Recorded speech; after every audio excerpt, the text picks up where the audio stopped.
Nous sommes de retour pour le deuxième round. Il est temps de jouer avec les pièces blanches. Pas d'éléphant, mais c'est l'heure de mon gambit d'Halloween préféré. Alors sortons le cavalier. Un cavalier est sorti. Le cavalier suivant est sorti. Allons-y, c'est comme ça qu'on fait. Oh non, Fichy donner une grosse tomate, c'est un peu fou. Mais doucement, n'écoute pas Fichy. Sors le fou, chasse le cavalier. Avance le petit pion. Chasse un autre cavalier à temps pour l'attaque précoce de la reine.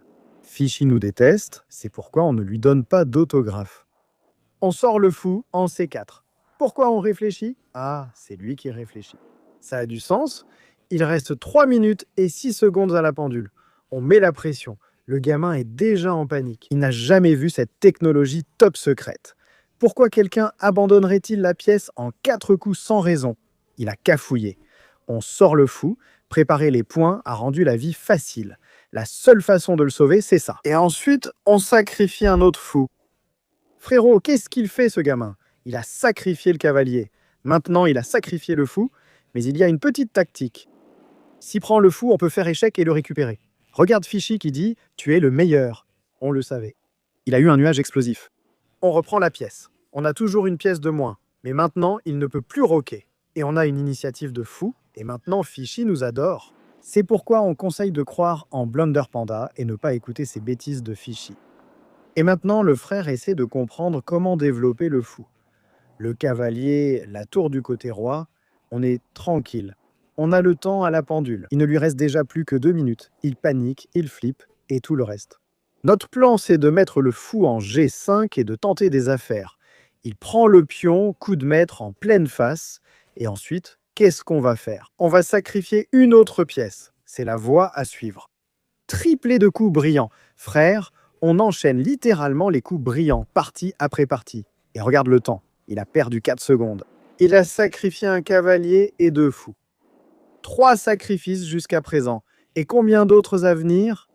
Eh bien, continue de compter parce que la partie ne fait que commencer. On sera peut-être un mini Gotham ou Witty ou similaire. Donc, s'il prend le fou, on prendra juste le pion, on saute le cavalier en D5, et c'est probablement un mat forcé en 6 ou 7 coups, parce qu'on connaît cette ouverture mieux que Magiman lui-même. Il se rend compte du danger. Donc, il ne prendra probablement pas le fou et essaiera de faire une sorte de défense. Je ne sais même pas quoi faire. La moitié de ses pièces dorment, l'autre moitié a l'air de dire « pas d'échec pour nous », la dame va là-bas. Et maintenant, que faire? Sauver le fou?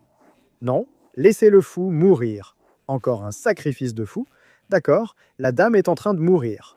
Je pense que ce serait peut-être le bon moment pour sauver le fou. Non, laisse-le mourir, frère. Personne ne se soucie du fou. Personne ne l'aime. D'accord, la dame est hors jeu. Il n'y a aucun moyen d'échanger les dames. Donc une sorte de dame prend pion. Ça a l'air bien. Prends le bonbon gratuit de l'inconnu. On est toujours tranquille. Le roi va quelque part. Et là, j'étais un peu confus parce qu'il y avait tellement de bons choix pour continuer. On aurait pu pousser le pion en F4. Faire une belle petite action pipi. Clouer le cavalier à la dame et le gagner. J'aurais pu sauver le fou. Mais j'ai regardé trop de vidéos de Gotham Chess et je voulais être un fan de Gotham. Donc je pense qu'après avoir réfléchi pendant pas mal de temps, j'ai trouvé un coup que Gotham Chess aurait joué. Et c'est pour ça qu'il ne faut pas regarder Gotham Chess. Regardez Blunder Panda. Soyez fan de Panda, pas de Gotham. La moutarde est en chargement. Un truc incroyablement profond. J'aurais dû jouer F, car les échecs simples sont la solution. C'est ce que représentait Panda. Et le fou est toujours mal en point. Il est juste là, tranquille, genre « Oh, peut-être que je vais mourir pour une cause plus grande pour la société. » Mais pas pour faire exactement la même chose. Frère, il lui reste 1 minute et 6 secondes. On est à 1 minute 50. Voici ce qui arrive avec une excellente position. Chaque coup gagne, donc tu n'es pas perdu. Enfin, si, un peu. C'est la façon de vraiment l'emporter de la manière la plus optimale. Ouais, on a trop de choix, mec. Trop de choix. Donc on a fait la tour à gauche et la moutarde. Et on a perdu tout l'avantage. Juste parce qu'on voulait sacrifier la tour contre le cavalier en E5. Pourquoi tu veux être fan de Gotham? Et regarde-le, le gars revient dans la partie. Mais le truc, c'est que même le moteur dit que c'est égal. Pratiquement, on est tranquille. On peut prendre le pion en A7. Sauf juste la dame, n'importe où. Je pense que j'envisageais la possibilité de sacrifier la tour maintenant. Mais on l'a sauvé. On n'a pas pris le pion. De la moutarde en pleine figure. Notre développement est toujours fou. Il a commencé à se développer lentement. Souviens-toi, ce fou traîne toujours en G5. Il était là en mode «Oh, je traîne juste. Tu sais, un jour, quelqu'un pourrait s'intéresser à moi. Mais genre, le camp blanc ne se soucie pas de moi. Le camp noir ne s'est jamais soucié de moi. Personne ne m'a aimé. Je n'ai pas d'amis. Et on a sacrifié la tour.» Donc le compteur de sacrifice a dépassé 10. Mais que pouvons-nous faire? Que pouvons-nous faire avec le dé? Que pouvons-nous faire? On peut juste continuer à sacrifier. Et maintenant, on a maintenant une tour entière de moins et on a finalement pris F. Donc on aurait dû prendre ce F avant que cette tour parte. C'est ce que Fichy a recommandé. Mais je ne sais pas ce que veut Fichy. Mon adversaire ne sait pas ce que veut Fichy. Personne ne sait ce que veut Fichy. Au diable Fichy, le cavalier entre en jeu. Je pense qu'ici je suis un peu parti en vrille, hein, non? Je crois que j'ai essayé de préparer un coup de fou avec une poussée de pion en F5 en essayant de sacrifier un autre pion. Frérot, arrête avec les sacrifices. Il te reste 45 secondes. Tu as moins de temps que l'autre gamin. Tu es vieux, lent et tu joues avec des grands jouets. On saute avec le cavalier et on perd l'avantage. Je croyais qu'on pouvait aller en C7 et prendre la dame, mais ce n'était pas possible. Il la sauve. Et maintenant, il est peut-être temps de prendre le pion. Ouvrir la colonne E, faire quelques manigances. Qu'est-ce qui se passe ici? Il reste 30 secondes. Arrête de réfléchir. Commence à jouer. Bon, on prend le pion. De quelle façon le gamin va-t-il le reprendre? Avec le fou? Avec le cavalier? On ne peut pas prendre la dame. La meilleure façon était de ne pas prendre, mais si tu ne prends pas... Oh, il a eu la même idée. On ne devait pas prendre le pion pour garder la colonne fermée. Maintenant, le cavalier va en C7 pour attaquer la dame. Il doit sacrifier la tour et on revient au jour de victoire. C'est juste la vie simple, mec. Pourquoi prendre 20 secondes pour jouer une tactique en un coup? La vieillesse nous rattrape. Donc maintenant, on n'a qu'une pièce de moins pour nos pions brésiliens. Je pense qu'il y avait des idées de faire un échec dame B8 et un échec tour F1 avec du matériel lourd, mais on est bête. Donc on a échangé. Il a encore repris avec la dame, il y avait un échec dame B8 suivi de tour F1. On a raté tout ça. On donne un échec en essayant de faire des zigzags pour donner échec en A8 et gagner le pion en A7. On essaye d'être malin, mais on est juste trop bête. Les tomates volées, 5 secondes pour nous, 30 secondes pour lui. On a une pièce de moins, mais je me rends compte qu'on a tellement de petits pions.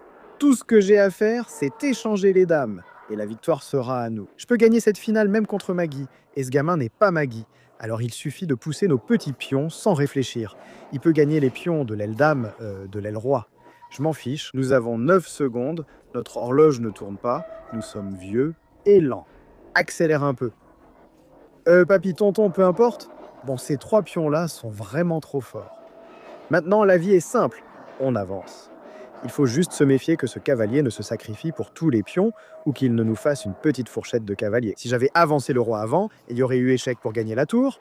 Nous ne sommes plus si bêtes avec 2 pions d'avance. La vie est simple, il reste 10 secondes au chrono. On se détend, on sourit parce que la tour est devenue un peu folle. Tu sais, à la tour, elle a sauté la colonne, tu vois, la tour est devenue une sorte de super cavalier ou quelque chose comme ça.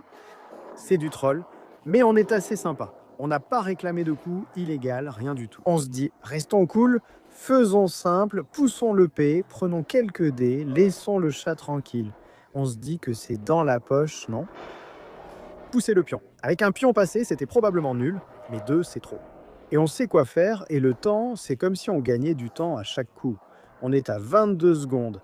Il fait un coup de tour, le roi avance. Il y a un mat en nain. Il doit bloquer avec la tour, et ensuite le dernier pion passé va filer jusqu'au bout. Oui, il a 30 secondes, mais ça ne change rien. La position est perdue. Il aurait dû réfléchir, enfin, il n'avait même pas le temps de réfléchir. Et maintenant, échec avec la tour, on savoure la victoire, le gamin abandonne, et on gagne cette partie.